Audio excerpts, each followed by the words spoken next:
기도하겠습니다. 하나님, 이 시간 하나님이 우리에게 주신 최고의 선물인 성경을 우리 자녀에게, 다음 세대에게 어떻게 물려줄 것인가 배우는 시간을 가지려고 합니다. 성령님이 스승이 되셔서 바르게 배우고 가르칠 수 있도록 인도해 주시기를 원합니다. 중풍병자처럼 죄와 상처로 무기력하게 누워있던 나를 불쌍히 여기셔서 죄사함의 은혜를 주신 그 예수님을 전하기를 원합니다. 하나님 아버지, 이 시간을 주님께서 사용해 주시고 나눔교회 온 세대가 말씀을 묵상하는 복을 누리게 하시고 이 시대를 본받지 않고 하나님의 선하시고 기뻐하시고 온전하신 뜻을 분별하는 시간 되게 사용하여 주시옵소서. 예수님 이름으로 기도합니다. 아멘. 반갑습니다. 오늘은 목사님 광고해 주신 대로 온 세대, 나눔교회 온 세대가 어떻게 말씀을 묵상할 것인가 이런 시간을 갖고 오늘은 1부 또 다음 주에는 2부로 이렇게 2시간에 걸쳐서 말씀을 나누기를 원하는데요. 오늘은 우리가 다음 세대, 우리 자녀들에게 어떻게 말씀을 묵상해야 되는지 그것을 좀 설명을 하고 또 다음 주에는 우리 장년들이 어떻게 또 말씀을 묵상해야 되는지 이렇게 좀 설명을 하는 시간을 가지려고 합니다. 이 첫 번째 시간과 두 번째 시간이 그렇다고 이렇게 분리되는 것은 아닙니다. 지금 이 시간에 기본적인 것들을 좀 익히고 다음 주에는 좀 더 세밀하게 이렇게 말씀을 묵상할 수 있는 그런 방법들을 좀 나누려고 하는데요. 이 시간을 준비를 하면서 어떤 그런 제 마음의 가장 간절한 소원, 간절한 원함은 무엇이었냐면 저는 저 아들이 지금 군대에 가서 있기 때문에 이 아이를 키우면서 제가 그 과정 동안 그러니까 뭐 영아, 유치, 유초등부 또 청소년부를 지나면서 제가 겪었던 실수와 시행착오들을 우리 부모님들이 하지 않도록 그래서 그 실수를 조금이나마 줄이고 아이들에게 어떻게 하면 그 믿음이 부모를 통해서 자녀들에게 잘 전수되게 해야 되는가. 그러니까 어떤 전도사로서 사역자로서의 제가 그 마음도 있지만 엄마로서 자녀를 키운 엄마로서 이렇게 먼저 그런 마음을 가지고 간절한 마음을 가지고 그러니까 저의 그 마음이 이렇게 진정성이 좀 전달되는 그런 시간이 되었으면 참 좋겠습니다. 이 시간에 이제 저희가 오늘 이렇게 큐티를 아이들에게 어떻게 가르칠 것인가 좀 이렇게 먼저 부모가 잘 알아야 자녀에게 가르칠 수 있기 때문에 이 말씀을 잘 가르치지 않고 하나님의 말씀을 잘 가르치지 않았을 때의 그 결과는 얼마나 비참하고 무서운 건지 그것을 좀 성경을 통해서 확인을 하고 또 그 말씀을 정말 잘 가르쳤을 때 말씀이 신앙이 잘 전수되었을 때 또 어떤 복된 그 결과가 나오는지에 대해서 우리 그 성경을 한번 좀 찾아보면서 그 말씀을 좀 들어갔으면 좋겠는데요. 사무엘상 말씀입니다. 사무엘상 2절 말씀을 이렇게 PPT를 먼저 좀 띄워주시면 제가 PPT를 보면서 진도를 나가도록 하겠습니다. 지금 화면에 어떤 아주 나이가 많고 또 몸이 둔해 보이는 한 분이 의자에서 잠을 자고 있는 분이 있네요. 복장을 보아하니까 이분은 제사장인 것 같죠? 이렇게 제사장 복장을 입고 지금 의자에 앉아서 잠을 쿨쿨 자고 있는 이 모습이 나오네요. 바로 이 사람은 오늘 우리가 만나볼 엘리 제사장입니다. 오늘 이 엘리 제사장의 가문에 집에 어떤 일들이 일어나고 있는지 이 성경을 통해서 한번 같이 찾아보려고 하는데요. 이 엘리 제사장에게는 두 명의 아들이 있었지요. 홈리와 비나하스라는 두 아들이 있었습니다.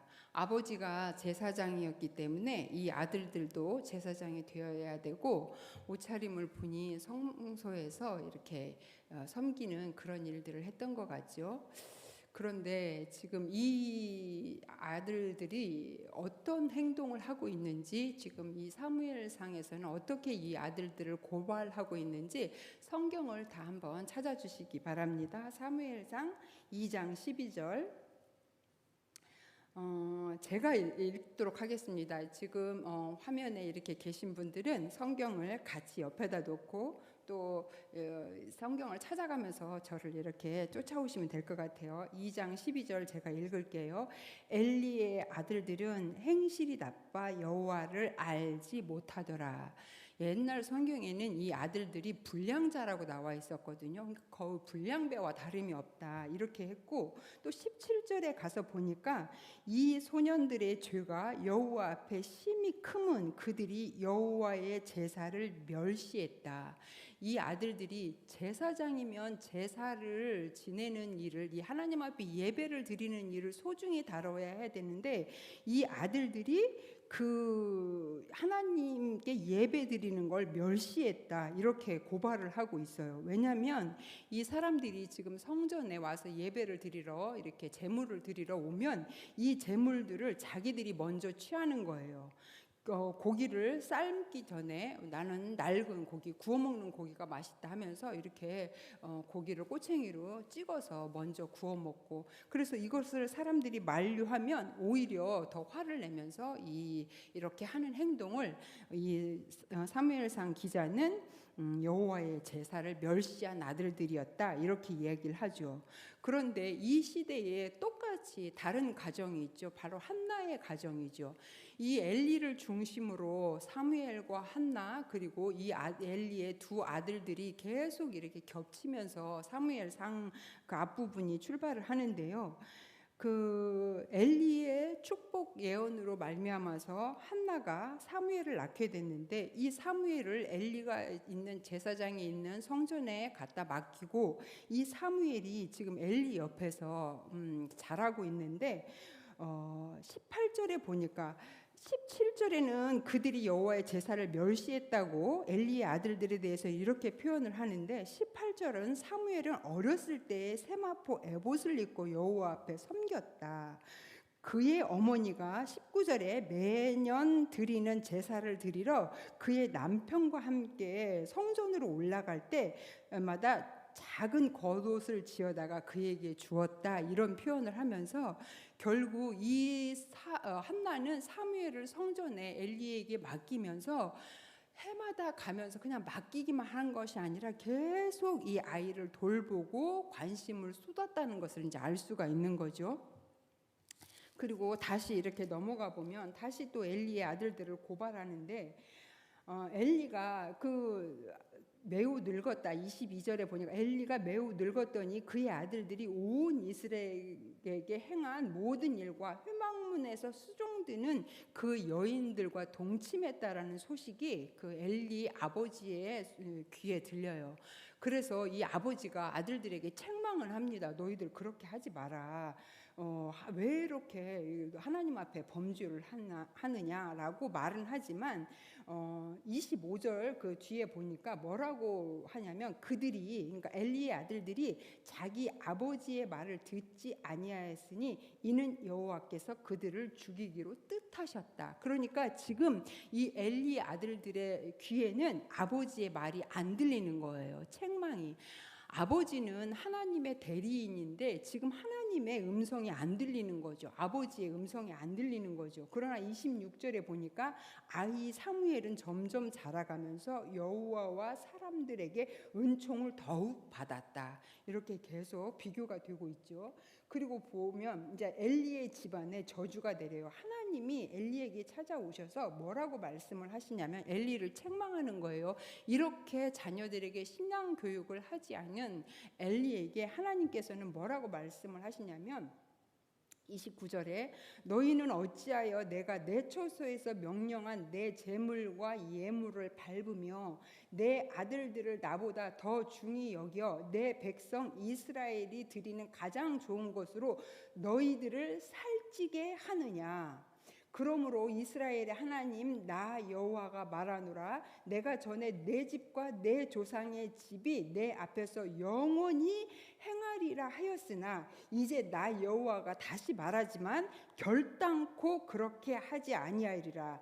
나를 존중히 여기는 자를 내가 존중히 여기고 나를 멸시하는 자를 내가 경멸하겠다 하면서 하나님보다 내 자녀를 더 존중히 여기는 자를 하나님께서는 더 가볍게 여기고 내 자녀를 하나님보다 더 무겁게 여기는, 살찌게 만드는 거에 대해서 하나님께서는 굉장히 진노하시면서 결코 하나님께서 이 죄를 용서하지 않겠다, 영원히 했다라는 말 취소한다, 이렇게 이야기를 하는 거죠. 굉장히 비참한 일인 거죠. 자, 그 다음에 엘리의 죄가 또 있는데 사무엘을 부른 그 3장에서 사무엘에게 하나님께서 너 가서 엘리에게 이렇게 이야기를 하라 하면서 3장 13절에 뭐라고 하나님이 말씀하시냐면 내가 그의 집을 영원토록 심판하겠다고 그에게 말한 것은 그가 아는 죄악 때문이니 이는 그가 자기의 아들들이 저주를 자청하되 금하지 아니했다. 하나님의 평가입니다. 자, 그렇게 하나님께서는 지금 이렇게 신앙 교육을 하나님보다 자녀를 더 무겁게 여긴 이 엘리에게 하나님께서는 이렇게 무서운 심판으로 경고를 하셨는데요. 우리가 이 자녀들에게 믿음이 전수되지 못하면 어떤 결과가 일어나는지, 그 상황에서 하나님은 어떤 마음을 가지고 계시는지 이 성경을 통해서 이제 우리가 하나님의 마음을 확인을 해야 되는 거죠. 그래서 결국에 이 세 부자는 하루 한 날 다 죽임을 당하고 이 집안은 다시는 하나님 앞에 서지 못하는 제사장 가문이 되죠. 비참하죠. 그런데 이렇게 하나님 옆에서 계속 엄마의 관심과 그 기도와 사랑과 이 믿음을 전수받으면서 자랐던 한 아이 사무엘은 잘 자라요. 그리고 사무엘상 3장 1절에 보면 어떤 말씀이 있냐면 그때의 여호와의 말씀이 희귀하여서 이상이 흔히 보이지 않았던 이 사사시대, 암흑과 같은 이 사사시대에 하나님께서 누군가와 말을 하기 시작해요. 성경에서 하나님을 표현할 때 가장 많이 표현되는 그 하나님을 표현하는 단어가 말씀하시는 하나님인데, 하나님은 지금 이 사사시대가 이어져 가는 동안 400년이 넘는 동안 누구하고 말을 할 수가 없어요. 말씀하신 하나님인데 왜? 누구도 하나님의 말을 들으려고 하지 않았기 때문에. 그런데 지금 이 하나님이 이 사무엘을 통해서 사무엘을 불렀을 때 사무엘이 하나님 앞에 대답하는 그 응답은 뭐냐면 하나님 말씀하옵소서, 주의 종이 듣겠습니다. 몇백 년 만에 지금 하나님의 말씀을 듣겠다고 하는 사람이 나온 거예요. 하나님이 얼마나 기뻤겠습니까? 3장 1절에 여호와의 말씀이 희귀하여서 그 이상이 흔히 보이지 않았던 시대라고 했는데 3장 마지막 절 21절에 가면 여호와께서 실로에서 여호와의 말씀으로 사무엘에게 자기를 나타내셨다라는 말씀이 있어요. 이렇게 이제 하나님은 사무엘과 소통을 하면서 그 시대를 이제 치유하기 시작하시는 거죠. 이렇게 부모가 자녀에게 어떻게 자녀를 믿음으로 신앙으로 양육하는 것이 이렇게 중요하고 또 그 한 사람을 통해서 그 시대가 이제 구원을 받는 거죠. 그래서 이 시간에 우리가 이런 사무엘과 같은 하나님 말씀하세요, 주의 종이 듣겠습니다, 이런 하나님 앞에서 이런 고백을 하는 이런 자녀를 우리가 양육하기 위해서 어떻게 이제 이 아이들을 말씀 앞으로 끌어당겨야 되는지 이제 그 구체적인 그 방법들을 제시를 하도록 하겠습니다. 아이들을 큐티를 가르치고 싶지요. 묵상을 가르치고 싶어요. 큐티가 뭔지 이거에 대해서 이제 부모님들이 잘 알아야 되는데 말씀을 묵상하는 자녀로 키우기 위해서 가장 중요한 준비가 뭘까요? 저는 그렇게 생각해요. 부모가 먼저 말씀을 묵상하는 거예요. 내가 말씀을 묵상하지 않는데 내 자녀가 말씀을 묵상할 일은 없어요. 그건 기적에 가까운 일입니다. 그러니까 아이들에게 큐티해라 잔소리를 하는 거가 아니라 부모가 그냥 먼저 큐티를 하는 모습을 보여주고 있으면 되는 거예요. 그러니까 어떤 말보다도 이 부모가 보여준 행동이 가장 큰 메시지가 있는 거죠. 계속 이야기를 하겠지만 제발 자녀들에게 이렇게 그러니까 설교를 하지 않아야 돼요. 계속 잔소리처럼 뭔가를 하면 아이들이 너무나 질려버리거든요. 그러니까 그냥 큐티하는 모습을 보여주고 성경 읽는 모습을 보여주고 하나님 앞에 영과 진리로 예배 드리는 모습을 보여주면 되는 거예요. 우리 영화부 예배 드릴 때 엄마들한테도 제가 이야기하는 걸 뭐냐면 그냥 엄마들이 하나님 앞에 집중하고 예배 드리고 말씀 드리고 찬양하는 걸 아이들 앞에 보여줘라. 아이들은 부모를 보면서 자라는 것이라고 제가 그렇게 이야기를 하거든요. 그러니까 아이들은 부모가 하라는 대로 말로 하라는 대로 하지 않고요. 부모가 하는 대로 자기 눈에 보이는 대로 따라합니다. 아이들은요. 본능적으로 엄마가 아빠가 뭘 좋아하는지 알아요. 그리고 그 부모가 좋아하는 것을 할 확률이 굉장히 높습니다. 제가 어렸을 때 저희 아들이 어렸을 때 초등학교 때 제가 이제 이렇게 책상에 앉아서 성경을 보고 있으면 그런 말을 했던 기억이 나요. 엄마 성경이 그렇게 재밌어? 엄마 성경이 그러니까 그걸 본 거죠. 저희 아이가 뭐 그렇다고 지가 열심히 보진 않았지만 그러니까 제가 그렇게 책상에 앉아서 뭐 이렇게 큐티하고 성경 보고 이렇게 하는 모습을 보면서 그렇게 재밌냐고 도대체 성경이 얼마나 재밌길래 그렇게 날마다 읽느냐고 저한테 그런 얘기를 했던 거 기억이 나거든요. 그러니까 엄마가 보여주면 돼요. 그렇다면 이제 아이들에게 구체적으로 가르쳐 주기 위해서 우리가 큐티가 뭔지 배워야 되는데 큐티는 quiet time의 약자죠. 앞에 첫 글자를 따서 큐티라고 이제 우리가 하죠. 말씀 묵상이라고 해도 좋아요. 근데 이 도대체 큐티가 뭐냐면요. 이 큐티는 성경 하나님의 말씀을 듣는 시간이에요. 우리가. 하나님의 말씀이 우리에게 내려오죠. 그리고 우리는 이 하나님의 말씀을 듣고 하나님께 기도로 올려보내는 거예요. 내 마음을, 내 기도로. 그러니까 하나님의 말씀을 듣고 나는 기도로 하나님께 내 기도를 아뢰고 내 마음을 아뢰고 그래서 큐티는 하나님의 말씀을 듣고 나는 기도하고 하면서 계속 하나님과 소통하는 것. 하나님의 말씀을 듣고 기도하면서 하나님을 만나는 시간이 바로 큐티 시간입니다. 그러니까 우리는 이 하나님의 말씀을 듣고 나는 기도하고 소통하고 계속 그래서 이 큐티는 구체적으로 조금 더 들어가다 보면 큐티는 하나님과 교제하는 시간이죠. 말씀을 듣고 기도를 올려드리는 하나님과 교제하는 시간. 큐티는 아이들에게 그 교회에서 내준 숙제가 아니에요. 하나님을 만나서 하나님과 교제하는 시간입니다. 그리고 하나님을 생각하는 시간이고 또 하나님 예수님 말씀이신 예수님을 만나는 시간. 그러니까 예수님을 만나서 예수님과 교제하는 말씀을 듣고 기도하는 그런 하나님과 교제 시간이라는 것을 아이들에게 알려주시면 좋겠고 그리고 이 큐티는 하나님께 예배하는 시간입니다. 우리가 큐티를 흔히 그냥 개인적인 어떤 경건 훈련의 하나라고 이렇게 치부를 해버리기가 쉬운데 사실은 이 큐티는 하나님께 우리가 예배하는 시간입니다. 이 도형을 한번 같이 보시면 제가 이제 이렇게 만들었어요. 예배에는 이번 주일날도 목사님께서 우리가 예배에 대해서 정말 너무나 잘 말씀을 설명을 해주셔서 우리가 많은 그 은혜를 받고 깨달음을 받았는데 우리가 이렇게 예배에는 세 가지 종류의 예배로 나누어서 볼 수가 있거든요. 그러니까 공예배죠. 저는 이거를 좀 더 쉽게 하려고 함께 예배라고 이렇게 제가 만드는 단어예요.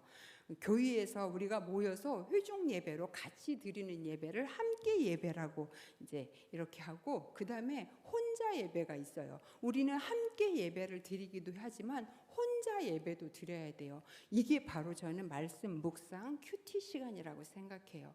그래서 그냥 나의 그냥 개인적인 경건을 하나 뭐 훈련하기 위해서 그렇게 하는 그런 말씀을 묵상하는 시간이 아니라 하나님 앞에 예배하는 시간으로 나를 드리는 시간인 거죠.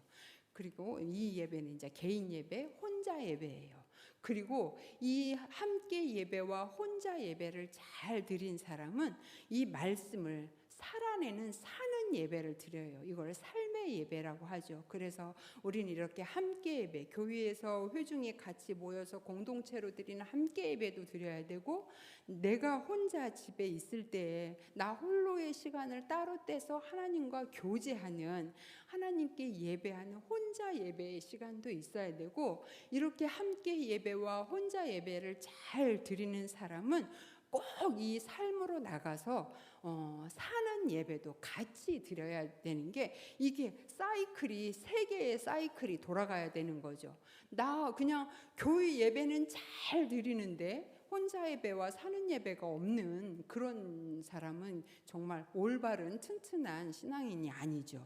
그리고 함께 예배나 혼자 예배를 잘 드리지만 사는 예배가 되지 않으면은, 또 우리가 지금 많은 교회들이, 또 성도들이 사회적인 많은 지탄을 받고 있는 이유가 이 사는 예배가 되지 않기 때문에 이렇게 욕을 얻어먹는 거거든요. 그래서 이 사는 예배도 같이 드려야 되는 거죠. 이 세 개의 예배 중에 하나라도 빠지면 안 돼요. 어떤 사람들은 또 그래요.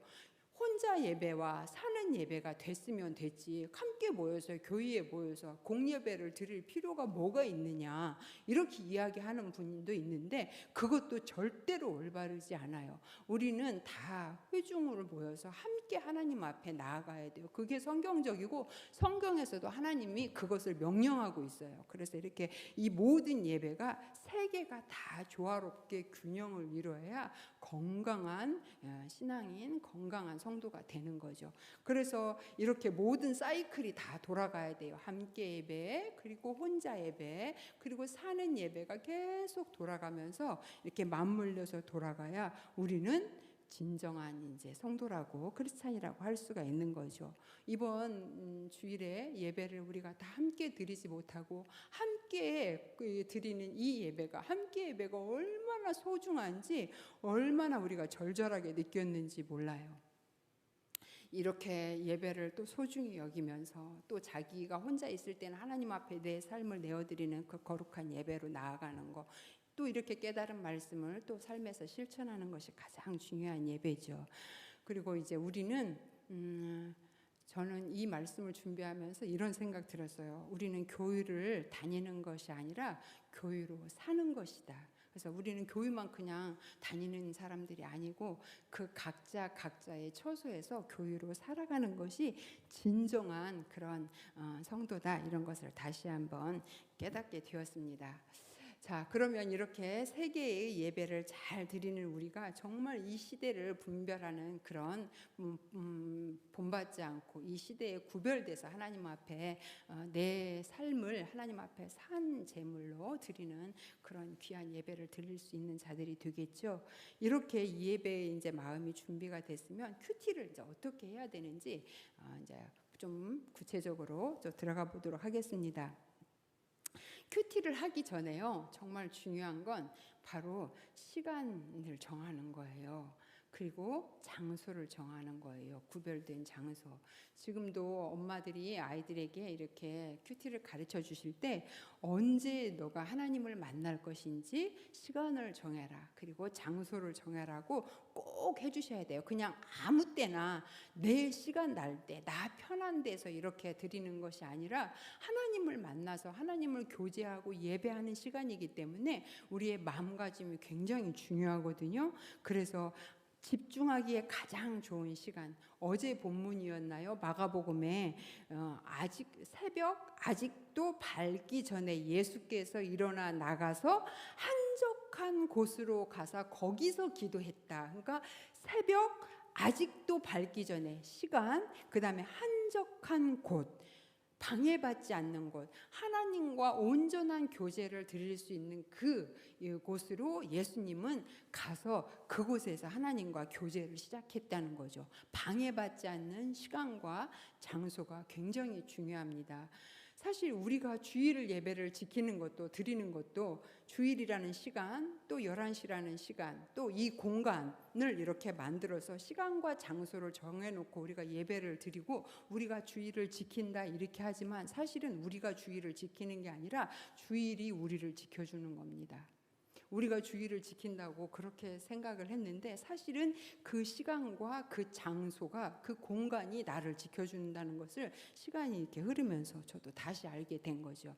그래서 시간과 장소, 저 같은 경우에는 저는 아침 시간보다는 저녁 시간이 좀 더 저에게는 집중이 좋아서 그날 저녁에 내일 본문을 합니다. 그러니까 오늘 저는 밤에 가서 내일 본문 말씀을 묵상하는 게 저의 이제 이렇게 큐티 시간입니다. 그리고 이제 이렇게 시간과 장소가 준비되면 이제 우리가 다 알고 있듯이 성경책 또는 매일 성경 교재를 가지고 펴서 이제 하나님을 만나는 거죠. 밑줄을 그어가면서 이렇게 보는데 매일 성경 꼭 이렇게 매일 성경 큐티 책이 아니어도 괜찮아요. 그러나 날마다 성경을 읽어야 돼요. 날마다 매일 하나님의 말씀은 반드시 읽어야 됩니다. 그래서 이 큐티를 하기 전에는 시간과 장소를 정하고 그 다음에 이 하나님의 말씀인 성경책 그리고 큐티 책을 가지고 하나님의 말씀 앞에 앉는 거죠. 말씀을 정갈하게 하고 그리고 마음은 이제 하나님의 말씀을 들을 준비를 하고 이제 말씀 앞에 앉는 거죠. 자, 그럼 이제 순서를 간단하게 가르쳐 드릴게요. 이 5가지 순서만 기억하면 자녀들에게 얼마든지 큐티를 가르칠 수가 있습니다. 첫 번째는요, 기도로 시작해야 됩니다. 왜냐하면 성경은 하나님의 감동으로 쓰여졌기 때문에 성령님께서 저희들에게 지혜를 주시지 않으면 성경을 절대로 깨달을 수가 없어요. 그래서 이 성경을 큐티를 하기 전에는 성령님께서 이 나의 무지를 밝혀주시고 이 말씀을 열어주시도록 조명해 주시도록 반드시 기도를 해야 돼요. 아까 사무엘이 얘기했던 것처럼 주님 말씀하세요. 주의 종이 듣겠습니다. 이렇게 기도했던 것처럼 우리도 그렇게 기도하면서 이 말씀을 대해야 되는 거죠. 기도는 똑같아도 돼요. 날마다 바꿀 필요는 없이 이 말씀을 잘 깨달아 알 수 있도록 하나님 가르쳐 달라고 하나님 앞에 기도를 해야 돼요. 이거는 아이들에게 정말 중요한 거예요. 꼭 기도로 먼저 이렇게 말씀을 읽고 시작을 하도록. 그리고 이제 이렇게 큐티 책을 다 피면 아이들이 이제 지금 뭐 큐티 아이도 있고 또 어린이 매일 성경도 있고 청소년 매일 성경도 있을 텐데 이 책을 딱 펴서 특히 이제 어린이 매일 성경 같은 경우 또 큐티 아이 같은 경우에는 제목과 그 성경 구절들 또 그림들을 이렇게 한번 쭉 확인을 하세요. 와, 오늘 제목은 이런 제목이네. 이 그림은 예수님이 오늘은 누군가를 고치셔서 기쁜 표정이다. 무슨 내용이 있을까? 이렇게 이제 하는 거죠. 그래서 이 그림들 내용들을 미리 한번 살펴보면서 호기심을 자극하고 궁금증을 유발시키는 거예요. 여기에서 저 이렇게 펴고 나서 그리고 나서 이제 본격적으로 말씀을 이제 읽어야 되는데 우리는 3번 읽는 것을 권장하고 있어요. 3번을 읽으라는 뜻은 뭐냐면 내용을 전부 파악하라는 뜻으로 3번을 읽는 거예요. 그래서 다양한 방법으로 본문을 3번을 읽도록 권유를 하고 있는데 이 다양한 방법으로 어떻게 읽는지 이제 그거를 설명을 해드릴게요. 그러니까 자세하게 읽으라는 거죠. 내용 큐티를 그러니까 어른이나 아이들이나 가장 큐티를 못하겠다, 큐티가 어렵다고 하는 이유 중에 첫 번째가 본문을 제대로 읽지 않아서, 본문을 꼼꼼히 읽지 않아서, 내용 파악이 되지 않아서 이 큐티를 하지 못하는 거거든요. 그런데 글자만 안다면 3번 말씀 읽으면 다 파악이 돼요. 그 3번에 읽는 또 방법이 있거든요. 먼저요, 천천히 소리내서 한 번을 읽게 하세요. 아이들의. 나도 마찬가지예요. 어른들도 마찬가지예요. 그날 본문을 펴서 천천히 소리내서 한 번을 읽습니다. 그러면 입으로도 읽는 것이 되고 귀로도 듣기 때문에 2번 읽은 효과가 나요. 그리고 그 다음에는 두 번째 읽을 때는 밑줄을 치면서 2번을 읽는 거예요. 이 이제 한 번을 소리내서 읽었으면 이제 중요한 내가 깨달아지는 말씀에 밑줄을 치는 거예요. 그렇기 때문에 이 준비물에 성경, 매일 성경이나 꼭 필기도구가 반드시 필요해요. 저 같은 경우에는 막 색색깔로 이렇게 하는 걸 되게 좋아하거든요. 그래서 큐티책이 막 화려해요. 그걸 보면 막 내가 큐티를 잘한 것처럼 막 그런 어떤 성취감을 느낄 때가 있는데, 이렇게 다양한 색깔 펜을 아이들에게 선물로 주셔서 아이들이 말씀을 이렇게 재미있게 읽을 수 있도록 부모님들이 도와주시면 돼요. 그래서 어떻게 읽냐면 이제 오늘 본문 같은 경우도 예수님께서 그 중풍병자 그 친구들 4명이 이렇게 들것에 이렇게 데리고 온 그 중풍병자를 고쳐주신 얘기가 오늘 본문인데, 이렇게 읽을 때 아이들에게 표시를 하면서 읽으라고 하면 좋아요. 예수님이 등장하면 세모를 치고, 그 다음에 사람들 등장인물이 나오면은 동그라미를 치고, 그리고 장소가 나오고 지역이 나오면 네모를 쳐라. 이렇게 해서 아이들이 읽으면 찾아가면서 재밌게 읽어요. 예수님이나 하나님, 성령님이 나오는 부분에서 세모를 치면서 읽다 보면 아, 이게 예수님이 하신 말씀이구나. 그리고 등장인물이 몇 명이 나오는지, 등장인물이 어떤 행동과 말을 하는지를 아이들이 꼼꼼히 읽을 수 있거든요. 그래서 이런 도형을 이용해서 세모, 네모, 동그라미 이런 도형을 이용해서 아이들이 꼼꼼히 말씀을 읽을 수 있도록 지도를 해주시고, 또 저도 지금도 그렇게 하고 있습니다. 저도. 그리고 이제 3번째 읽을 때는 질문에 답하면서 3번을 읽는 거예요. 꼼꼼히. 근데 이 질문에 답하면서 읽는다라는 것은 이제 우리가 그 말씀을 정말 잘 이해했는지 이제 확인하는 작업들이거든요. 그래서 이제 첫 번째 기도하고, 2번째 그림과 제목과 전체적인 내용을 보면서 한번 살피고, 그 다음에 3번째는 말씀을 3번 꼼꼼히 읽는다는 것을 이제 아이들에게 가르쳐 주시고, 4번째는 말씀을 이해했는지 확인해야 되는데, 이 매일 성경을 통해서 가장 중요한 질문 2개가 그날 본문에 있어요. 뭐냐면 첫 번째가 하나님은 어떤 분이신지, 하나님 또는 예수님은 어떤 분이신가요에 대한 질문이 첫 번째고, 2번째가 예수님이 나에게, 하나님이 우리에게 주시는 교훈, 우리에게 기대하시고 바라시는 것은 무엇인가요? 라는 거에 대한 질문 2개에 대해서 답을 적게 해야 되는 것이 말씀을 바르게 이해했는지 확인하는 작업이거든요. 그러니까 이렇게 말씀을 잘 이해했는지 꼭 확인을 해 주셔야 돼요. 이게 바로 하나님 중심 묵상을 하는 거예요. 내 상황을 묵상하는 게 아니라 나보다 하나님은 어떤 분이신지 더 깊이 알 수 있도록 하나님은 어떤 분이신가를 아이들이 그날 본문에서 찾아내는 거예요. 그래서 부모님들이 아이들과 큐티를 하고 혹시 나눔을 하게 된다면 이렇게 물어보는 거죠. 너는 오늘 본문에서 어떤 하나님을 발견했어? 오늘 예수님은 어떤 예수님이야? 이렇게 대화를 유도하는 거죠. 질문을 해서. 그러면 아이들이 이 말씀을 잘 읽었으면, 오늘 본문 큐티 잘한 친구들 같은 경우에는 죄를 사하시는 예수님, 그리고 그 불쌍히 여겨주시는 예수님, 이렇게 아이들이 그날 그 마가복음을 지금 통해서 만났던 예수님을 부모님들과 같이 대화할 수 있도록, 이렇게 아이들이 어려서부터 그날 본문을 통해서 하나님을 찾아낼 수 있도록 이렇게 도와주시면 되고요. 그 다음에 이제 이렇게 다 했으면 마지막이에요.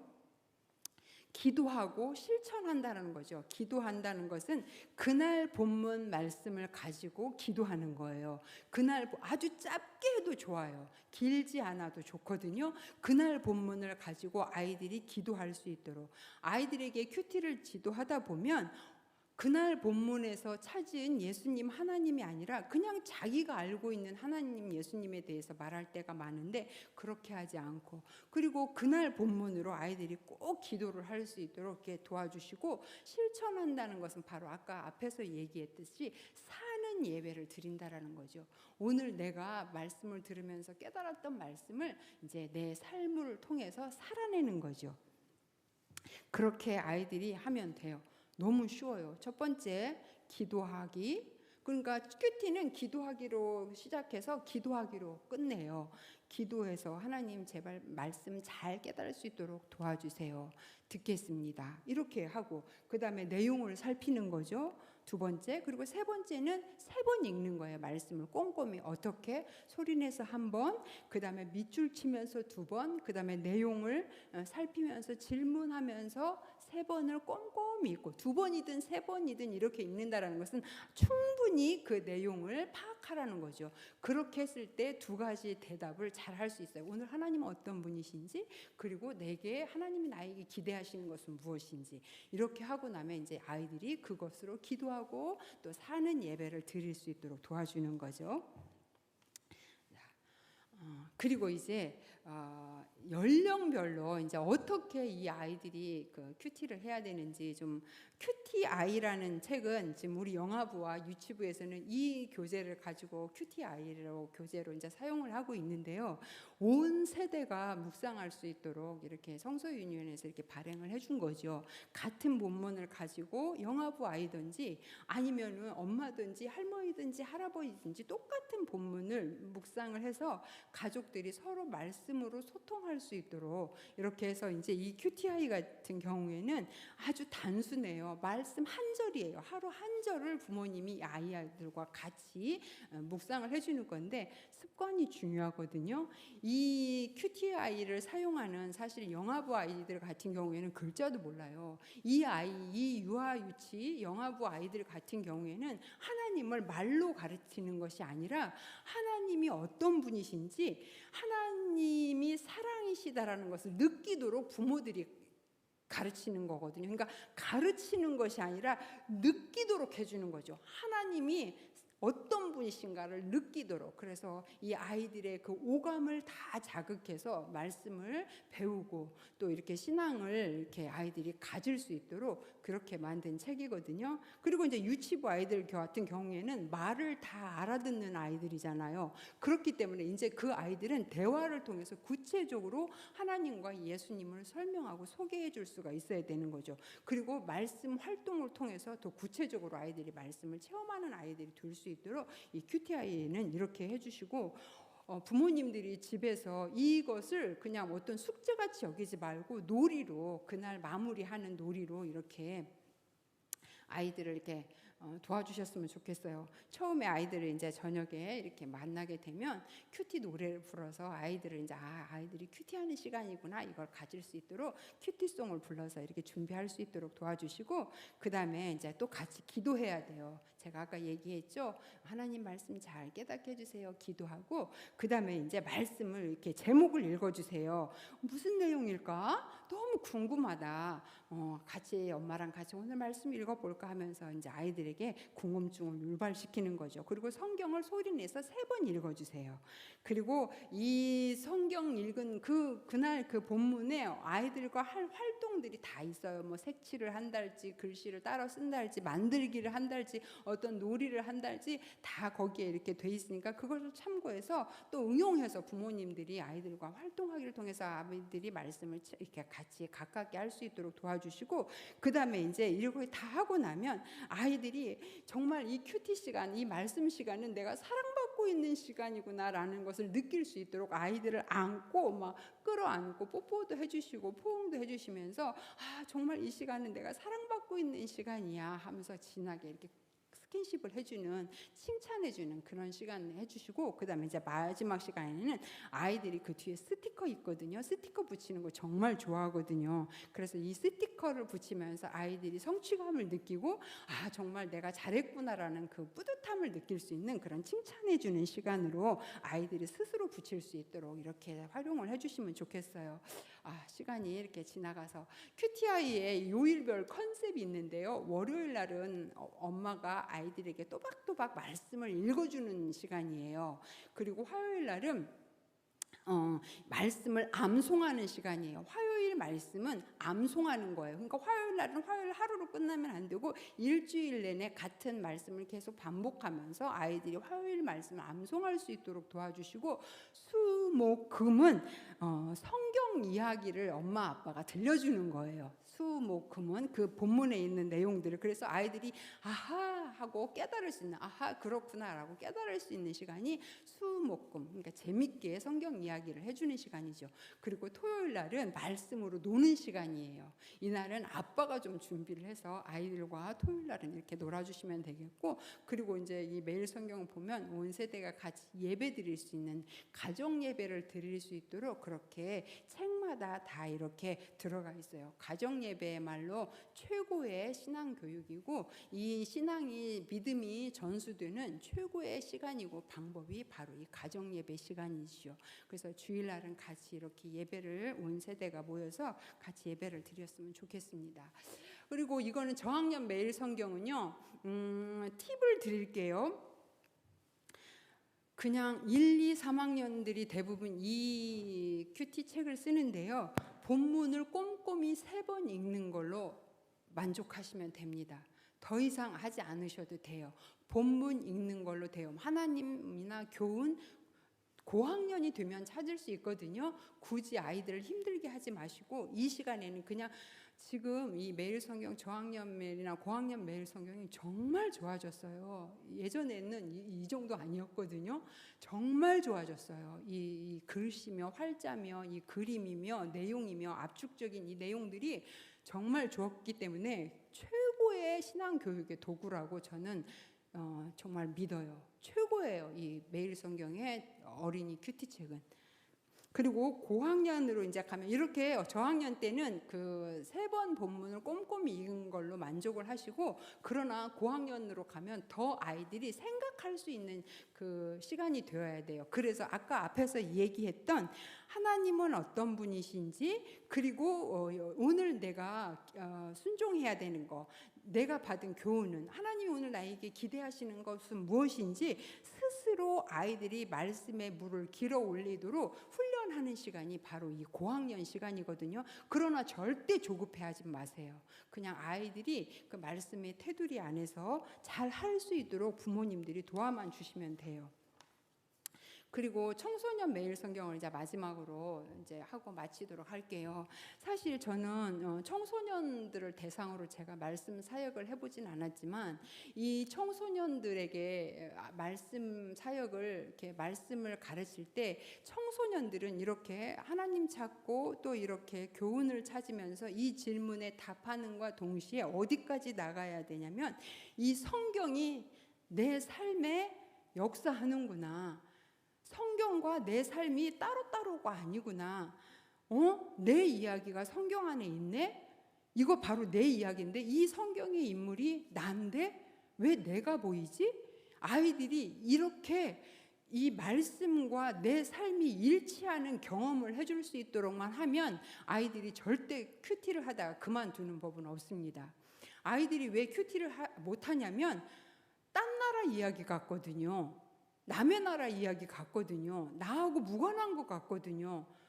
그냥 지루한 교육 숙제 같고 종교 행위 같은 그 지루함이 있기 때문에 아이들이 재미가 없어서 못하는데, 이 말씀이 나에게 들어와서 역사하고 이 말씀이 내 삶을 인도하고 이 말씀을 통해서 내 모습을 보게 되는, 여기까지 도와주시면, 이거가 이제 어렸을 때부터 훈련이 돼서 여기까지 오면 아이들은 정말 성경 속으로 들어갑니다. 그래서 이 시대에 청소년 아이들이 성경에 빠져 있는 청소년 아이들에게 성경 속으로 빠져드는 그런 아이들을 되게 하기 위해서 우리 부모님과 교회가 온 세대들이 같이 도와야 되겠죠.